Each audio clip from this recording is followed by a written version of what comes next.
Welcome back to the Crash Course Podcast. My name is Craig Crash Collins, joined as always by Brandon Scott, otherwise known as B. Scott. Well, we talked about the Pacers last week. We're getting into the swing of things now with the basketball season as here coming up a week from today, a week from Monday, we are going to be seeing college basketball getting underway officially. We've had exhibition games, all that good stuff. But we'll be finally getting into the college basketball season. It's going to be a lot of fun. Tonight, we're going to take a deep dive at IU, Purdue, Notre Dame. We're going to have a mid-major draft, kind of take a look at which mid-major schools you should be looking out for this year. And I mean, you know, spoiler alert, I think a lot of them are going to come from like the D2, D3 rankings, NAIA rankings, as opposed to some of the other teams in the Division I slate in Indiana.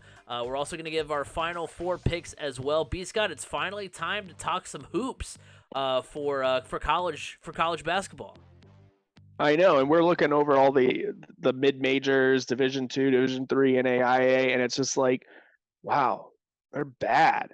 And it's like, I even said to you off air, I was like, wait a second, isn't Indiana supposed to be a basketball state? But slowly but surely, we are becoming more and more of a football state, it seems like. But hey, here we go. I guess you can call us a basketball state again a little bit. I mean, the namesake school of the state is ranked in the top 15 to start the season. True. I will say the NAIA looks to be, or at least the way it turned out last season, there's a lot of schools. I know like IU Kokomo and Wesleyan both had some good seasons. So I That's mean, true, the yeah. the NAIA slate is okay, but yeah, you would think there'd be some more teams ranked highly. Trine is a good school in Division III. So there are some teams moving up, but yeah, you mentioned it. Notre Dame, or not Notre Dame, IU is it ranked in the top 15. That Notre Dame is who the IU basketball fans root for in the fall. We have to get that in there. I'm actually planning on being nice to IU today. I think they have a good season ahead of them. But yeah, first of all, before we get into the weeds, B. Scott, what was your take? What was your thoughts on the weekend as we had, the first game for Sam Ehlinger? I was pleasantly happy with Sam Ehlinger. I'm not ready to pull the rug out from underneath him. I thought, yeah, he had that one bad fumble, but if you were actually listening and watching the game, even the announcers said that is not an easy move for quarterbacks to make because that's not a move like switching the ball and locking it in, something you can't really practice in practice. So I was happy. He moved the ball. He seemed calm, cool, collected.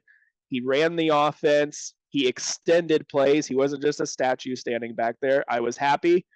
Fortunately, the Colts went out and traded away one of his pieces today, and Naheem Hines traded him to the Buffalo Bills at the 4:00 trade deadline, and in return are receiving running back Zach Moss and a 6th-round conditional pick that could potentially turn into a 5th-round pick in the 2023 NFL Draft. Yeah. So I mean, it'll be interesting to see what they do as far as, if that pick ends up getting moved as we try to figure out the future for the Colts. But yeah, I think it will. I think it will. Yeah, I the think Bills could really use a piece like Naheem Hines. So yeah, and yeah, I'm with you on Ehlinger. I think I didn't hate what I saw. We'll have to, obviously we should give him more than 4 quarters of play, but I definitely it should get better. They did fire offensive coordinator Marcus Brady as well. So Frank Reich is going to take over not just the play calling, but the play creation on offense as well. Yeah, we'll see how that turns out for the Colts. So hopefully brighter days are ahead.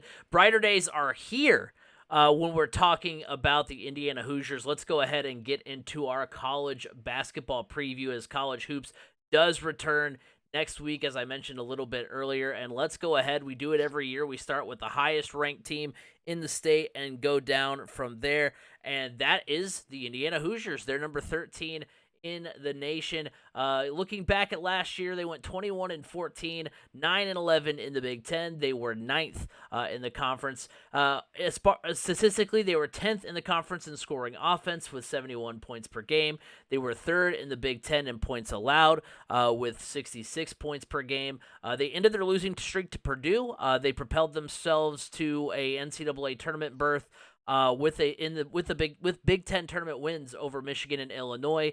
That was a really cool run that they made. They made their first NCAA tournament since 2016, defeating Wyoming in the first four before getting blown out by St. Mary's in the round of 64. So looking ahead at this season, like I said, they are preseason number 13. They are the highest among Big Ten teams, so they are, from those preliminary rankings, looking to be, at the top of the Big Ten this year. Trace Jackson Davis returns. He was sixth in the Big Ten in per game last season with 18. He led the team in blocks and rebounds as well last season.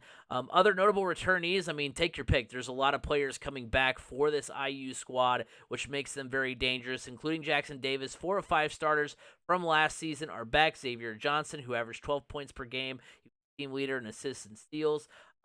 He also averaged 38% from beyond the arc. Race Thompson is back, who averaged 11 points per game. And Miller Kopp, who averaged 36% from beyond the arc in 2021. He's back as well. Some notable matchups for them. They are at home. Their home notable matchups this season. Number 1, North Carolina. They're at home against number 17, Arizona. Number 23, Illinois. And number 22, Michigan. Then on the road, some big matchups. Number 5, Kansas. Number 23, Illinois. And number 22, Michigan. So some things that jump out at you for this IU schedule is not only are they, the highest ranked Big Ten team and they have all this stuff going for them, but also, we've talked on the show a lot, in the past about like, oh, well, IU has this cakewalk of a non-conference schedule to kind of get them ready. Their win-loss. It doesn't get them ready. It doesn't get them ready. Well, it pads their record. So what I'm saying is it pads their record so that way they can, so that way their record at the end of the year looks really good. But they're but we kind of see what happens once they get into the Big Ten play. This season, they play North Carolina, they play Arizona, they play Kansas. Those are easily the toughest non-conference games they've had, at least in that I can think of in recent memory. Yeah. Dating back to before they, during their Kentucky series, before they canceled that, I think that same year they may have also had North Carolina at home in the ACC Big Ten Challenge. But yeah, that was that was a good IU team. We're talking like Christian Watford led teams. Those were good IU teams. Oladipo. Yeah, Oladipo. Yeah, you're right. This schedule is totally different from what we've seen out of the Hoosiers in the past. And in the past we've seen them just run roughshod on like Ivy Tech type schools, and they come in with this inflated record going into Big Ten play, and all the fans are puffing out their chests saying, look how good we are. Our margin of victory is astronomical, and we're undefeated, and we're playing at a high level. You also played nobody. And you get into the Big Ten, and you start trying to play the way you were against those Louisiana Monroes, and it doesn't work. So this is going to set them up better. They're probably going to take their lumps. Let's just be honest. This is a team that a lot of people, yes, they put them at 13th preseason, but a lot of people do have question marks about them. Like, wait, why are we putting a team that's ranked, a team at 13 in the country, the highest ranked Big Ten team, and this is a team that just got smoked. They got boat raced by the St. Mary Gales. They kind of nudged their way into the NCAA tournament. They got Michigan and Illinois kind of at a right time. In Michigan and Illinois, the wheels started to fall off those teams in the Big Ten tournaments. And they snuck their way into the first 4. So how do we take a team that went from the first 4 to now being a top 15 team, looking at as a potential Big Ten champion? Like, I know a lot of experts take continuity into account, and this team has a lot of a continuity. However, it's been a lot of continuity of losing. That's the thing. So I'm interested to see how this team works. Like, if they go out and they get thumped by North Carolina, which is very likely to happen. This is a very, very good North Carolina team that we're going to talk about later in the show because they're that good. They're number one for a reason. If they go out and get thumped by Arizona, there's 2 home games, and then thumped by Kansas. I mean, I could see them beating Arizona at home. Arizona is kind of the same situation as IU. Like, okay. I mean, they lost quite a bit. Yeah. But I'm just like, I want to see how they respond to the potential of getting beat badly and beat soundly by some of these higher tier teams. Is it like IU have passed that just they let their egos get in the way and they fold, or have they turned that corner now? And if they do take a beating, do they respond to it by keep pushing forward? That's kind of what I want to see. If they start to wither because they've played good competition and they got beat by them, then it's like, okay, this is IU of old. This could get ugly in a hurry. But if they show resilience and keep that fight going, then I think, okay, they turn that corner. This is a team to contend with. I mean, don't get me wrong. They are going to be a team to contend with in the Big Ten. Do I think they're going to be a team to contend with on the national level? Not yet. Not there quite yet. Mike Woodson's going to help get them closer to that, but I don't think it's there this year. So IU fans, I wouldn't be booking your hotels and flights to Houston just yet. Let's, the candy stripes are not back. This isn't another, well, if you want to call it a movement, go ahead, because I know Purdue fans loved it when you called your last big team the movement, because it ended up being a bowel movement of sorts. So go ahead, call it a movement again. But I want to see how this team responds to adversity. The adversity that I feel like they will face in the non-conference schedule of their portion of the season. Well, you mentioned how they might fare on the national stage, and that brings us to our hot or cold question for IU basketball this season. Hot or cold, IU's ceiling this season involves a Sweet 16 appearance, and I personally think this is a hot take. I think this season sets up perfectly for IU to make a deep run come March. I feel like I feel a little differently about this team than you do, but the reason why is they return a lot. So there's another year under this squad's belt with NCAA tournament experience, which is huge. They've been there before. Last year, it could have been a little bit of a precursor to what we're going to look at this season. The Big Ten doesn't appear to be as strong as in recent years. Now, I know there's probably going to be IU fans in the comments thinking that that's an insult. It's not. No, you take advantage of it when you can. Right. You take advantage of those down years. Because that's to say that there's a higher possibility that IU could use that, like you said, to their advantage, and stay ranked in the top 10 or 15. The Big Ten starts the season with 3 ranked teams, the lowest number since 2018-2019, a season in which 9 of 14 teams finished 500 or worse in the conference. To compare, last season 8 of 14 teams had a winning conference record.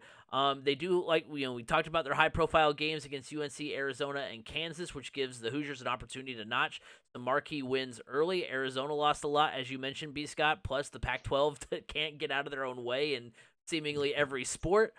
Kansas has been known to drop early season non-conference games. I feel like every year there's that weird game that's like, Kansas lost by 30 to Michigan State? Like, what happened? What? Isn't Kansas number 5 in the country? Like, I feel like I know there was one year they got beat by... but that's typically in that Champions Classic that's here in Indianapolis, and it's like, oh, they lost by 30 to Duke.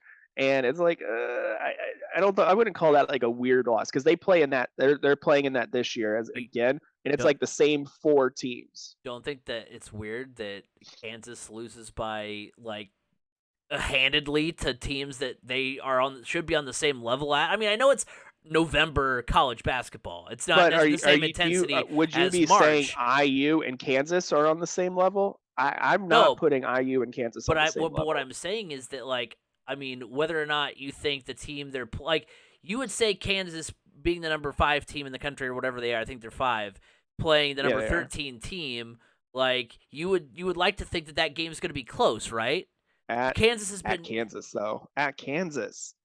No, it's out. It is at Kansas, isn't it? But still, though, like, Yeah. right. But what I'm saying is they've been known to drop.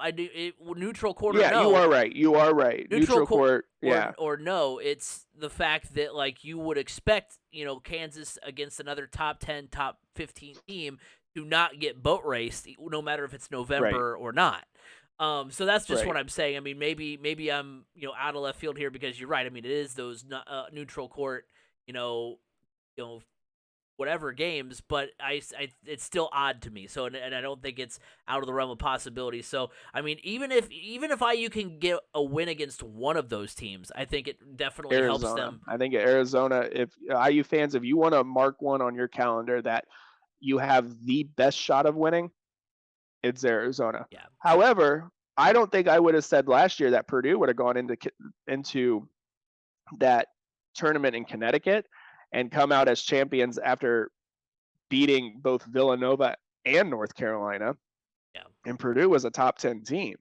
So, of course, the North Carolina Purdue played last year was very different than North Carolina that made the run in the NCAA tournament. That was 2 totally different teams. So maybe, hey, IU, if like look at North Carolina as from last year as a benchmark. Like, look, yeah, they have their struggles early on in the season, but by the end of the season, they turned it on, and look at the run that they made.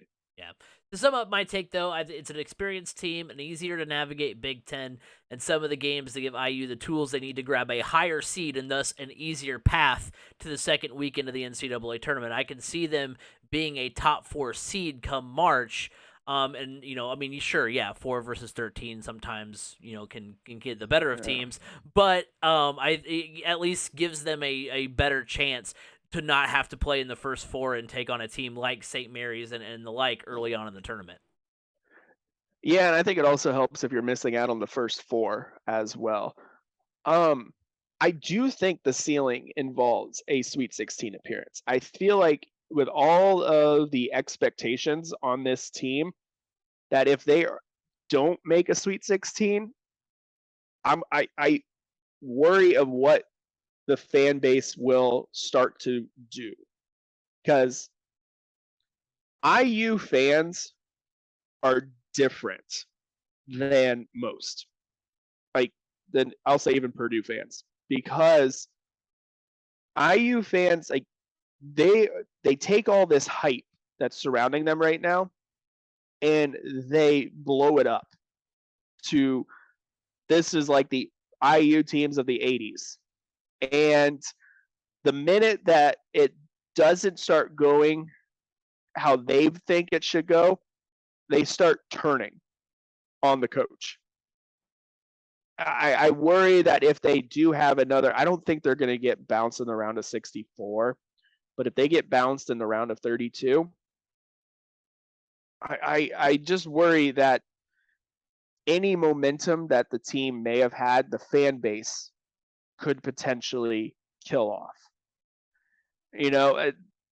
What Mike Woodson is what their 2, 3, like their 4th or 5th head coach since Bobby Knight. So Crean, since Bobby Knight, I was gonna say because Crean is the last one that got them to the Sweet 16 in 2016, right? So since Crean, did it go Crean, Archie Miller, Woodson, or is there someone I'm missing in there? Okay, Crean, Archie Miller, Woodson, and then prior to Crean, I mean, you have Dockich for half a season, right? And then and Kelvin Sampson, who had the team on was it Mike? It was Kelvin Sampson to Dockich. Okay, never mind. It was because it was Mike Davis to Kelvin Sampson. And Mike Davis, I don't know what happened there. He inherited a good Bobby Knight team and got him to a national championship game. But I mean, it's a pattern. Like, and the thing is, my message to IU fans, it's always the same. It's time to stop looking at the banners and time to start focusing on the here and now. Stop living in the past and look at the future. And look at what Mike Woodson is bringing back to IU. He's bringing back the IU way. And that's exactly what you've all been clamoring for so long. But if for some reason, like, look, one thing you need to make a run in the NCAA tournament is you need consistent shooting. And that's been IU's Achilles heel for the past several years with this current roster is shooting. They haven't had consistent shooters, people that can take the pressure off Trace Davis-Jackson on the inside. Did I get that right? I know we said it wrong one time and we got ripped in the YouTube comments just because got his name mixed around. TJD, right? Yeah, Trace Jackson Davis. There we go. Yeah, because I said Davis Jackson last year. Yeah, and we got ripped. Yeah, so I gotta get it right. I said it once too. Said it once, and look, I even caught myself. I'm just gonna TJD. Trace. Okay, so yeah, Trace, you wanna get the pressure off of him on the inside because look, he's not a shooter. As much as he wants to think he is, and other people want to think he is, he's not a shooter. He hasn't been, and he's in his fourth year now at IU. Some things just don't change. It's like all of a sudden thinking Zach Edey at Purdue is going to be a 3-point threat. Not happening. So you need that consistent shooting to make deeper runs within the tournament. I mean, look, you look back at like even Purdue when they made that run to the Elite Eight. What was it that carried them to the Elite Eight? It was lethal, consistent outside shooting threats. Carson Edwards and Ryan Klein. So that's where I need to see the improvement from IU before I can say, oh yeah, this is a team that can make a deep run in the NCAA tournament. But yes, I do believe it is a hot take that the ceiling for this team is a run to the Sweet 16. But just don't lose sight. If you do lose in the round of 32, it's not bad. It's growth. That is the progress you need to show. You can't go from first four to national champion in one season. It very rarely actually, I don't think it ever happens. So just be patient and know that, hey, making it to the round of 32, making it into the tournament outside of the first four, making it to the round of 32, that's growth. If you can pull off a win against like an Arizona or somebody and stay competitive in those other games against UNC and Kansas, that only betters your opportunity to make that run. But if it doesn't happen, it is not time to turn on Mike Woodson. It is not. It is time to stay the course, stay calm, because look, Archie Miller dug you guys a hole, and Mike Woodson is still trying to dig out of it. It's not easy to quickly turn things around. There's going to be bumps in the road along the way. Yeah, I mean, that's very well said. And we'll see what the IU team can put together this year. But you mentioned Purdue. We're going to segue right over to the Boilers, who last season went 29-8. They were 14-6 in the Big Ten. That was good enough for third in the conference. They were second in scoring offense in the Big Ten with 79 points per game. They were seventh in points allowed in the conference with 68 points per game. They lost the Big Ten tourney title game to Iowa. They made the Sweet 16, defeating Yale and Texas before being upset by the Cinderella upstart St. Peter's Peacocks. They got peacocked last year. This season, a lot of people. That is true. This season, they're notable returnees. I mean, they lose a lot from the roster from years past, but they do get Zach Edey back, who averaged 14 points per game, leader amongst returnees. He was the 2021 leader in rebounds and blocks. Some of the guys they lost, obviously, Jay Nivey's on the Pistons now. Travion Williams is gone. Sasha Stefanovic is gone. Looking at their notable matchups, they will be at home against number 13 IU and number 23 Illinois, and on the road against number 22 Michigan and number 13 IU. So, you don't even mention in there in the notable matchups that Purdue is taking part in the notable PK 90, I think it's called, the Phil Knight tournament, like the dual tournaments. So Purdue has an opportunity to potentially play Tennessee, Gonzaga. I think Xavier is in there. There's quite a few. It's a loaded field as usual. Right. So, but you don't know who they're going to play because it's one of those. But that's like extremely notable. They're going to go out there and Oh have yeah, it's going to be they're going to take their lumps in that one for sure. yeah, and actually that would be it would be good, and that tournament could say a lot of things because I was gonna make the comment that it almost seems reversed from what we've seen in the past. We talked about how we normally give IU some crap because their non-conference schedule isn't very good outside of that tournament and how deep they can go. That's kind of how it is for Purdue. Usually, we're used to seeing some scheduled matchups, not just like through the course of a Well, they tournament, but some do have scheduled them. matchup against They not do have them. ranked, not against ranked No, teams. not ranked, but I mean, it is teams that you could potentially see in the tournament. We're talking like Florida State Yeah. again. They go to Florida State, they host Marquette, and then they have a neutral site game against Davidson. So, I mean, they do So have teams like Florida A&M, but that's those always happen. But they're not playing as many preseason ranked teams, but it's still teams that are notable in the fact that like, oh yeah, I've actually heard of that team. yeah, I mean, I just think that normally we're used to seeing them play one or two scheduled ranked non-conference games, as opposed to now. I mean, of course, you can't help it. I don't know how far in advance the Pretty far in ACC, advance. well, the ACC Big Ten. Marquette, yeah, The, ACC Big Ten Challenge is like scheduled in like the summer, okay, and you're so at you're that one you have no control over. And then the same thing with the Gavitt tip-off games. I think it is. Is it? Yeah. Is that the Big Ten Big East Challenge? Yeah, and we always seem to. So Purdue just seems unlucky in drawing the fact that every year they draw like Marquette or Florida State here as of late. It feels like we've played Marquette and Florida State for like 5 consecutive years, hey, go. and it's getting old. We talk conference expansion. Get them in the Big Ten. Get them in the Big Ten right now, since that seems to be a game they play a lot. So, But yeah, so I mean, but it's those are good games though for this team. It's a young team. It's not as experienced as IU. So where you would want to see IU, they're doing. Where you want to see Purdue with a young, inexperienced team, they're playing. They're not playing cakewalk games, but they're playing games that are going to get them prepared. yeah. Still, And that gets us right into our hot or cold question for Purdue, which is hot or cold. Purdue will finish in the bottom half of the Big Ten this season. For me, that's actually a cold take. I wavered back and forth. I wasn't for sure, whether I thought, because I mean, we've gone back and forth. They lose so much from what they've had the last few years. There's a lot of uncertainty, but also we've talked about the Big Ten being not as good as it's been maybe in years past. This squad reminds me a lot of the 2019-2020 team, the last Boiler team that finished the year in the bottom half of the conference. After that Elite Eight run with Carson Edwards, you can disagree all you want. This is just my take. If I recall, it was a relatively young team that had to go through some growing pains, but they still finished the season 9-11, 10th in the Big Ten. And that was a season in which 6 Big Ten teams finished. That was a season in which 6 teams finished ranked in the Big Ten.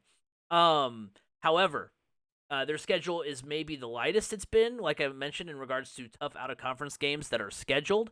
And ESPN's analysts are in agreement that Purdue will still finish in the top 5 of the conference. So I looked at the conference preview for ESPN, and like a lot of people still had them like 4th or 5th. So I was swayed a little bit by the experts because I was like, well, they're experts, so they know more. They know more than I do, at least. So I was like, okay, well, even in a year where they lost, like, and I think I know why you were shaking your head, because even though they lost Carson Edwards, they still had Travion Williams, Sasha Stefanovic. They still were in a much better place than they were maybe this season. But I still think actually, I don't. I think they were able to this season they're in better position now than they were then. They were still able to work through it and still finish at 500 the Big Ten. So I think with a weaker Big Ten, this team will still go through their growing pains, but I still think they'll finish in the top half of. So I agree with you. I do think they will finish in the top half of the Big Ten. I disagree with the part that they're very similar to that 2019-2020 team, mostly because Zach Edey is like eons better than Matt Harms ever was. Matt Harms, he transferred for a reason. I feel like this team has a little bit better of an identity than that team did, and they have leaders. That team did not have any leaders really at that time. But the reason I think Purdue finishes in the top half is their schedule is a little bit easier, and the Big Ten is lighter. It's not as strong this year. But Purdue is slowly rounding into a very similar team, not like playing style, but you can overlook them and all of a sudden it's like, wait, where did this Purdue team come from at the end of the season in the Big Ten race to those Bo Ryan-led Wisconsin teams? They could come into a season totally unranked, totally overlooked, and then all of a sudden, boom, they're right there in contention for the Big Ten title year in and year out. Why was that? Bo Ryan was one of the best X's and O coaches at the time. Now, Matt Painter, experts are calling him this. The experts are calling Matt Painter the best X's and O's coach in all of college basketball. And you are starting to see that from him. He has matured so much as a coach over these last several years. Before it was he had a certain type of player. If he didn't have that type of player, it just kind of fell apart. Now he's learning how to mold his system around the players that he has. And he kind of got a little too loose with it last year and maybe even the year before. And he's kind of reeled the reins back in a little bit now.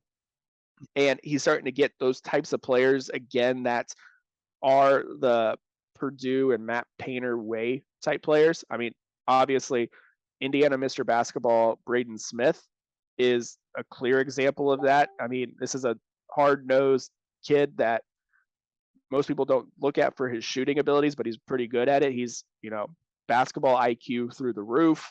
He's going to be the starting point guard for the Boilers. And that's not an easy thing to do as a freshman to start as a point guard in the Big Ten. But the way Matt Painter is able to get the most out of his teams when he has the types of players with high basketball IQs, those are the teams that are tough.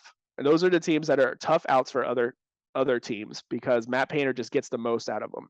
I think where Purdue floundered the most last year was that they had to figure out how to handle the talent of Jaden Ivey. Jaden Ivey's talent wasn't built for college basketball. It was built for the NBA. And it was really kind of hard to do, especially when like the style at Purdue and in the Big Ten is really team-oriented passing and this, that, and the other. And, that trying to juggle all of that, I think got in the way. Whereas this year, it's going to be more what we have come to expect from Purdue basketball in the past. And that's what helps them finish in the top half of the Big Ten. I honestly think this is a team that can finish top 3 in the Big Ten, to be honest. I think they're going to surprise some people. If they can clean up some of the mistakes that we saw from them last year, like the turnover issues and things like that, and to play a little bit harder nosed defense, which I think they will. They've been working really hard on that, and they looked really good. And also, you got to look at their front court. IU has TJD. Purdue's front court is stacked. You got third team preseason All-American Zach Edey at center. You got Caleb First, another Indiana Mr. Basketball, who's going to be his backup. You've got Trey Kaufman-Renn, who was a top 40 recruit we had so many players that he redshirted last year. And then utility man, do-it-all type player, Mason Gillis. So that front court is probably arguably one of the best in the Big Ten. So that's going to be really interesting. It's all going to come down to guard play for Purdue. They got transferred David Jenkins out of Utah. He's not a true point guard. You got 2 freshmen that are able, or at least one freshman that's able to shoot lights out, and Fletcher Lawyer, who's probably going to be one of the best shooters in the country. So you got the pieces there. It's just how quickly can the pieces gel together, and if they can gel together over the course of this non-conference schedule, the Boilers are going to be a tough outcome Big Ten play. And I think you hit the nail on the head because when you have a coach like Matt Painter, I think it does give you a little bit of an edge, and that boosts their development just that much more because you have one of the better coaches. Not just in the Big Ten, maybe the best coach in the Big Ten, and then one of the better coaches in the country. So you even in a year where you expect, okay, there's going to be some growing pains, there's going to be some doubt, you still have one of the best coaches who's going to boost their development and make them a much more competitive team all that much more sooner. So let's go ahead and move to the Notre Dame Fighting Irish, the final Power 5 school in the state that we're going to talk about today. They finished the 2021-22 season at 24-11. They were 15-5 in the ACC. Kind of a interesting story with them because they they're 15-5 in the ACC. They're second in the conference. And they were a first four team, which is odd when you think about the second best team in the ACC being a first four team. They were seventh in points per game in the conference, 73 points per matchup. They were third in points allowed per game with 67. They defeated Rutgers in 2 overtimes and Alabama before exiting in the round of 32 to Texas Tech. This season, their notable returnees, like Purdue, they've lost a lot from 2021. In Prentice Hub, Paul Atkinson, Blake Wesley, among others that have moved on. One guy to take a look at is senior Dane Goodwin, who averaged 14 points per game, the leader amongst returnees. He averaged 47% from three-point range, the highest percentage among players with more than 150 three-point attempts for the season. Notable matchups, they play North Carolina, the number 1 team in the country, both at home and on the road. They're also on the road against Duke and Virginia. So kind of like Purdue, there's not as many, you don't see because last year I know Notre Dame played like Kentucky early on in the season, and actually I think they beat them, didn't they? They beat Kentucky last season. I think so. The big matchups for Notre Dame mainly just within the conference in the ACC, and so we'll just get right into the hot or cold question here because I think it kind of encapsulates what we think Notre Dame will be this year, and that is hot or cold. Notre Dame will be a first four team again this season. And for me, that's a cold take, because we talked about how much the experts think Purdue will still be in the upper half of the Big Ten despite all they lost. Articles I've read seem to be high on Notre Dame, except for their mass exodus that they've had. The difference is that Notre Dame had their best finish in the ACC since 2016-2017, in which they were, like I said, tied for second, 15-5 in the conference, 24-11 overall, and were still only invited to the first four. They were ranked the 47th overall seed. The fact that teams finished lower than Notre Dame in the conference and were still locked into the field of 64 kind of shows what the committee thinks about Notre Dame. Just because you look at even the other number 11 seeds that were in the first four, you had, because I think the 11 seeds in the first four were Rutgers, Notre Dame, Wyoming, and IU. IU definitely wasn't second in the Big Ten. They were ninth. You had Wyoming, who's a mid-major school. You have Rutgers, who definitely wasn't, who also wasn't at the top of the Big Ten. And then you have Notre Dame, who was there at second in the ACC. And I know it was a year where the ACC was the conference that was down on its luck a little bit last year, but still, I mean, the fact that you had, Virginia Tech, which I know they made it all the way to the ACC championship game, it didn't help Notre Dame at all that they lost in the ACC championship or the ACC tournament, like the first game that they played. But still, you would think the team that finished second in the ACC would have got a little bit more respect than I just throw them in the first four as an 11 seed. So the fact that they're there when you have teams, that finish behind them, we all know how good North Carolina ended up being, but still, you have them there. Miami still was locked into the round of 64. So it just kind of shows what the committee does think about the ACC, and this year it's going to be even better. The ACC is going to be good. I know Virginia starts the season ranked. North Carolina obviously has national championship aspirations. We'll see how good Duke is in their first season post Coach K. There's just too much unknown for this Irish roster, and I just don't have as much faith as maybe some of the other people do. I've seen people say hey, they're going to be a tough out, and I've seen people rank them 7th in the ACC. So Notre Dame's just kind of an interesting story because they, it seems like they don't even when they're good in the ACC, they still don't get quite the respect that other programs do when they finish at the top of the ACC. Yeah, I mean, I can see why they got first four because we are noticing more and more that the committee just does not take into account as much conference tournaments. They don't. It's not as heavy for them of a weight as regular season and everything. But I agree with you. This is a cold take. Notre Dame gets in beyond the first four this year. They know that they can compete in the ACC. Yeah, they lost a ton, but look, I'm not as high on Duke in their first year post Coach K. I think they stumble. Virginia was bad last year. They were bad. How are we putting them in the top 20 preseason? I need to see more out of them before I can say, yeah, they're back too. So the door is open there for Notre Dame to solidly step into, I'm not going to say contention for the ACC because that's going to be tough, but to solidly put their footing in as a tournament team for the ACC and not have to, sit on the edge of their seat sweating during the selection show, hoping that they hear their name called for the first four. Going into it knowing like, hey, look, we're in. Maybe we're not comfortably in, but we're in. And are they going to be a top half seed? Yeah, I could see them being an 8 or 9, even 10 seed. Really, it's kind of. I mean, you've been seeing it more and more. These power conference teams getting lower seeds and mid majors now getting higher seeds, which is good.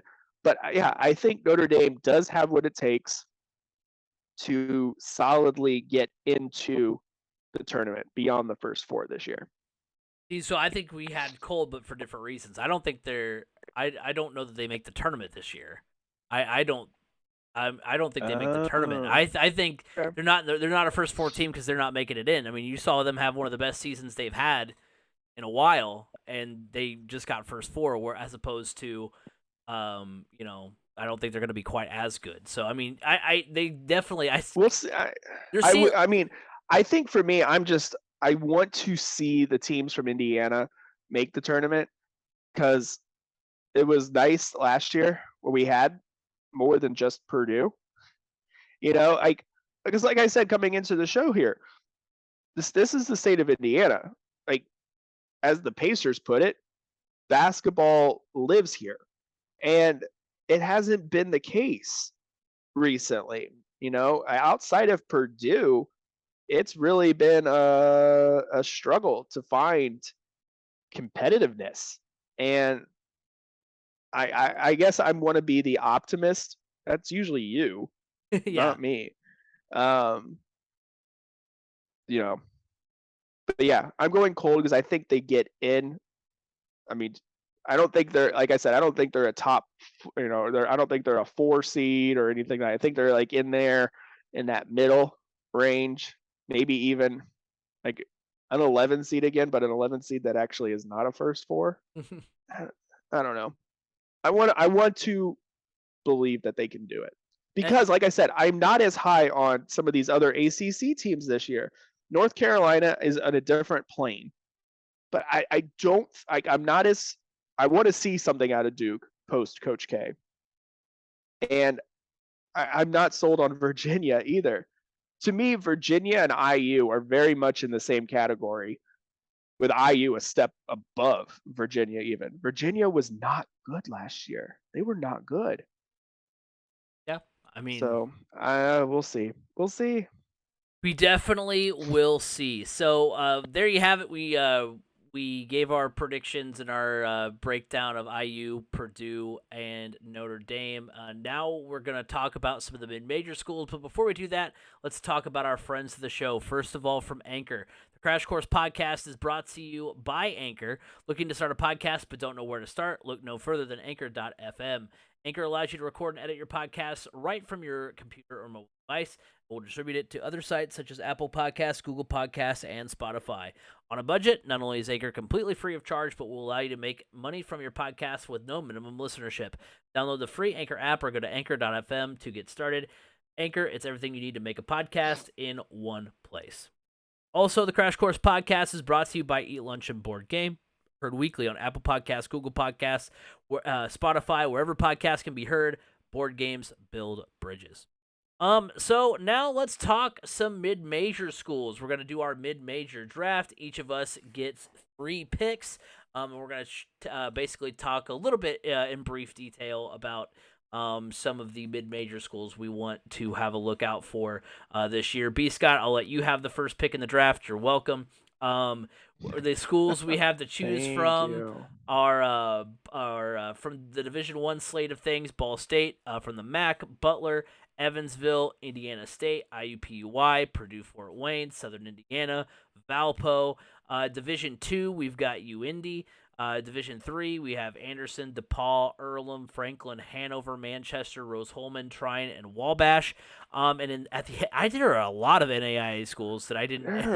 I didn't realize there were this many schools in Indiana. Right, Holy cow! You have Bethel, Calumet College of St. Joseph, Goshen, Grace, Holy Cross, Huntington, Indiana East, Indiana Kokomo, Indiana Northwest, Indiana South Bend, Indiana Southeast, Indiana Tech, Indiana Wesleyan, Marion, Oakland City. I almost said Oklahoma City. St. Francis, St. Mary of the Woods, and Taylor. So we get 3 picks apiece. And B. Scott, you've got St. Mary of the Woods. Do they have a men's basketball team? That's what it said. Okay, I know at one point in time, St. Mary of the Woods was an all-girls school. Hey, I don't think that's the case anymore, because I think, from what I understand, well, I guess this is kind of how it goes. If you want to go to Notre Dame, but you're not good enough to get in Notre Dame, you go to St. Mary of the Woods, which is located literally across the street from Notre Dame. You go to St. Mary of the Woods, you get your grades up, you transfer into Notre Dame. There you go. Apparently that's how it works. But yeah. All right, B. Scott. Little side note. You've got the first pick of the draft. Ooh, okay, this is easy for me. I am going with my first pick. I'm going with Butler. Look, the Laval Jordan era is finally over. It's over. And yeah, it's like, oh, but Butler hasn't been that good recently. Well, I think it's a lot to do with Laval Jordan. Now they've got Thad Matta back on that coaching staff as their head coach. Thad Matta is also one of the better X's and O coaches in all of college basketball. You know, he took some time away because of health issues, but he has built himself up quite a staff, and he's brought in some key players. I mean, look, one of their transfers was Purdue's point guard last year, Eric Hunter, who was one of the key losses for Purdue, let's be honest. But Thad Matta has brought in John Diebler from one of his past Ohio State teams, who was a high basketball IQ guy. And for his bigs, he's got Greg Oden coaching them. I mean, he's put together quite a solid coaching staff. And I do think Butler is going to surprise some people now that they have a coach that has been there, done that, been at the highest level there is, coaching for national championships on multiple occasions. This is a coach that he can take the best talent and get him to the national championship game. He can take mediocre talent and get him there. He knows he's very much like Matt Painter. He knows how to get the most out of his teams. I expect Butler to really come out and surprise some people in the Big East this year. It's a great pick, because I would love to see Butler be back, because I know a lot because it seems to be like we've talked about it in the past. That's like the team that we as Indiana people can get behind. Like that's the team. Everybody, no matter who you're a fan of. I don't think IU fans can really get behind them because Butler was beating them for so long. But I mean, it just seems like basketball in the state of, I know people will disagree, but basketball in the state of Indiana is better when Butler is good. Yeah. Because there's just something about being able to, like, I want to go to a college basketball game and not having to drive to Muncie or Bloomington or West Lafayette. Go to Hinkle Fieldhouse. It's historic. The Butler name is recognizable because of the national championship runs with Gordon Hayward and Matt Howard and Brad Stevens. So it's just they're fun when they're when they're competitive. I'm not even going to say good.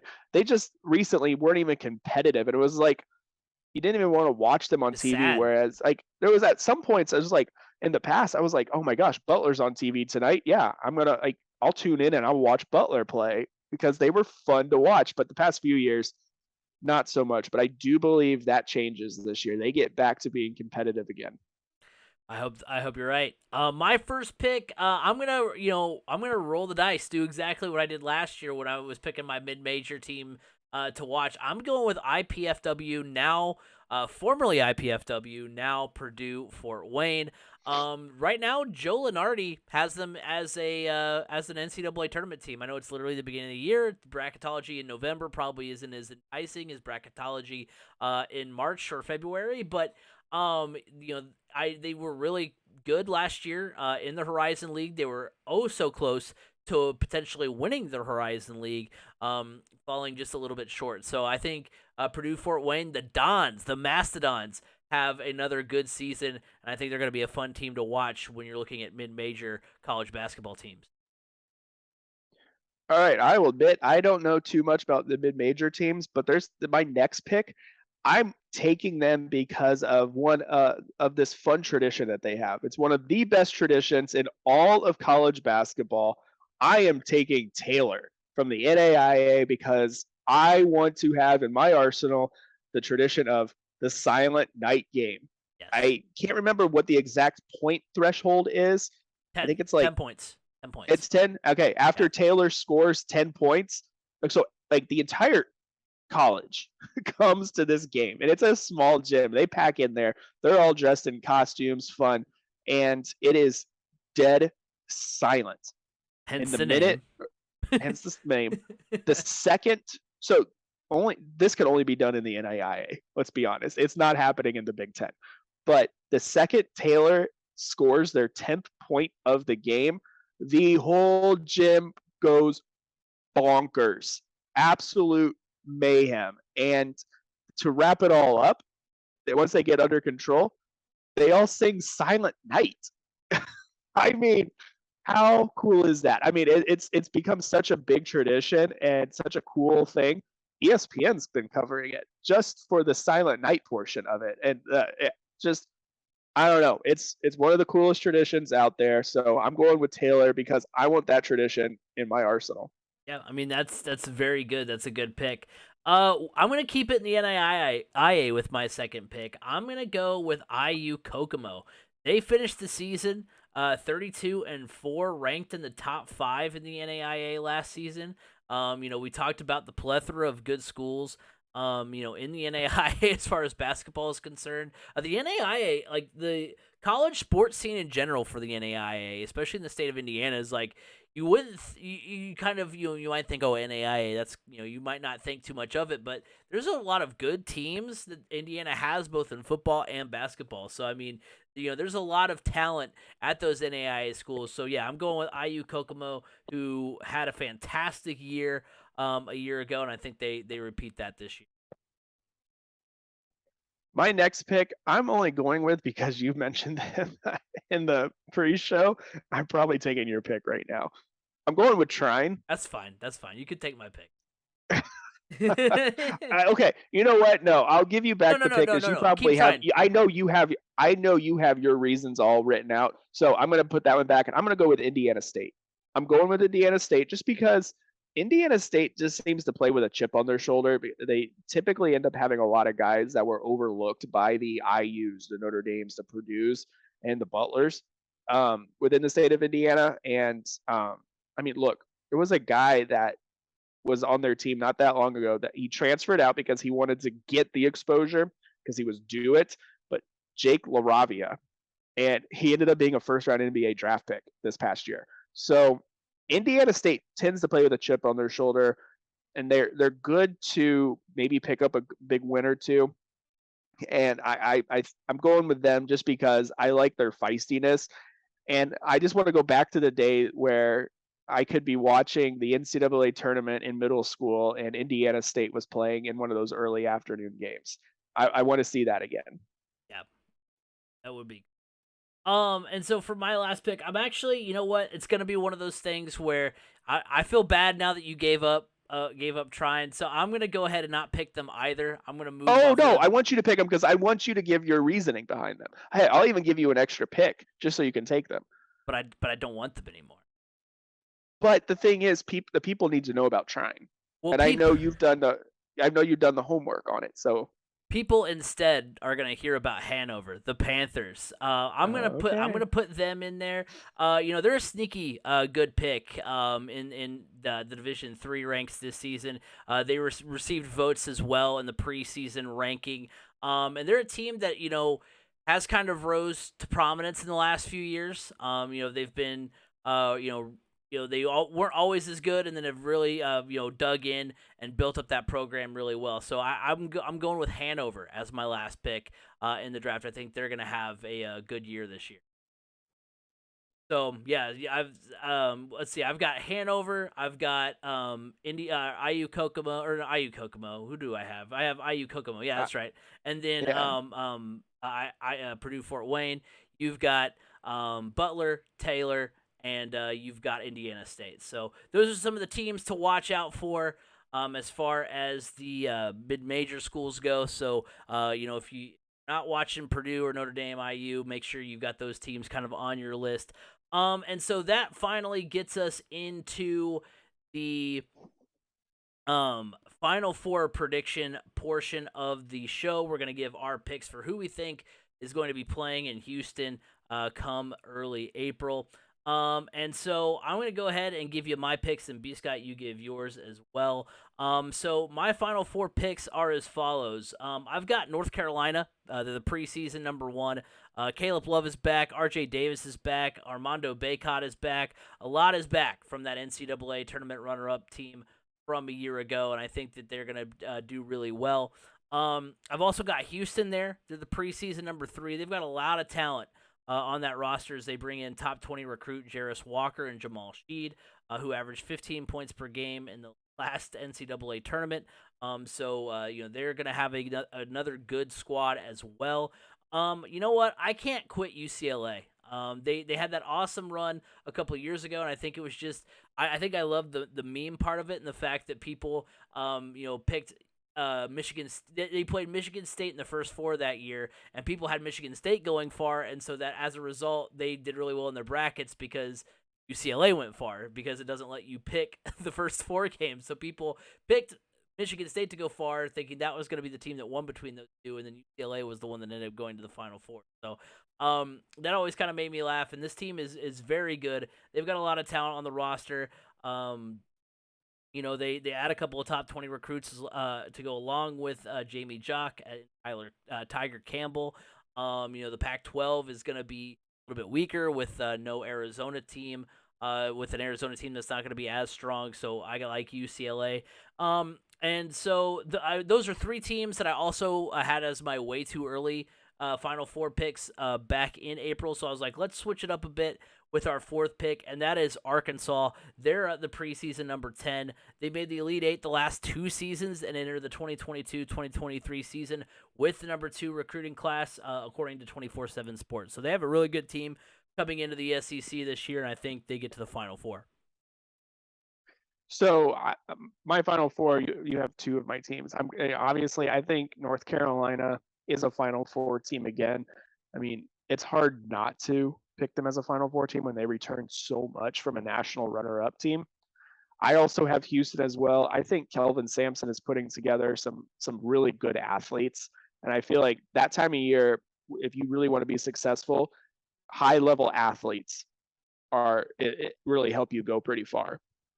The second team, my third team that I have, um, oh my gosh, I know Tennessee.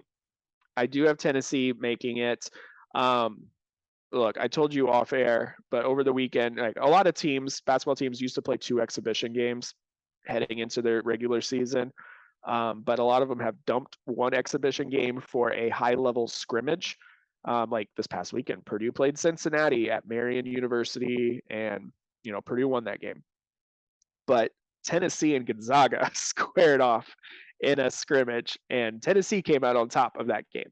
So Tennessee is another one of those teams that has some high level athletes, and I would not want to have to face them in the tournament at all, like at all. So I think that's a team that's geared to make a deep run and make a run to the Final Four. My last team is I am putting Kansas in there as the reigning national champs. You know, they are ranked, they're a top 5 preseason team. This one's tricky because Kansas teams are either boom or bust, it seems like. They make good runs in the tournament, but then they get bounced by somebody in the Elite Eight. And I don't know. So I'm going with them for now because I do have to give them the benefit of the doubt as the returning national champs. They return quite a bit still. I'm pretty high on Kansas this year because I like Thad Matta, like Matt Painter. I think Bill Self is actually one of the better coaches in the country, one of the better X's and O's coaches. Yeah, there's some things about him that people don't like, but he is still one of the best coaches in the country overall. So I have North Carolina, Houston, Tennessee, and gosh, it just slipped my tongue. North Carolina, Houston, Kansas. Tennessee, and Kansas. There we go. The Jayhawks. Yes, the Jayhawks. Well, that will do it for this week's edition of the Crash Course Podcast. Thank you guys all for listening if you're on the podcast apps or watching if you're over on YouTube. Remember that you can follow us, 3C Media, over on Facebook. Go follow us on Twitter at 3C Media Sports. Go over to the TikTok channel. We're live on Friday nights as the IHSAA football sectionals are underway. Sectional championship games this weekend, so make sure you're locked into that. Also, go over to the YouTube channel. You guys, pumped up the heck out of the Sam Ehlinger video, and I thank you guys all for your engagements, your likes, your reviews, your subscribes. We really appreciate that. And remember that you can listen to us every week on Apple Podcasts, Google Podcasts, and Spotify. Wherever podcasts can be heard, you can hear the Crash Course Podcast. You can find me at Crash Course FM on Twitter. B. Scott, where can they find you? You can find me on Twitter at Brandon_Scott87. Next week, we're going to shift from college basketball to college football. We're going to be, we haven't talked college football on the show in a while, so we're going to be diving into that. But until then, have a good week, everybody.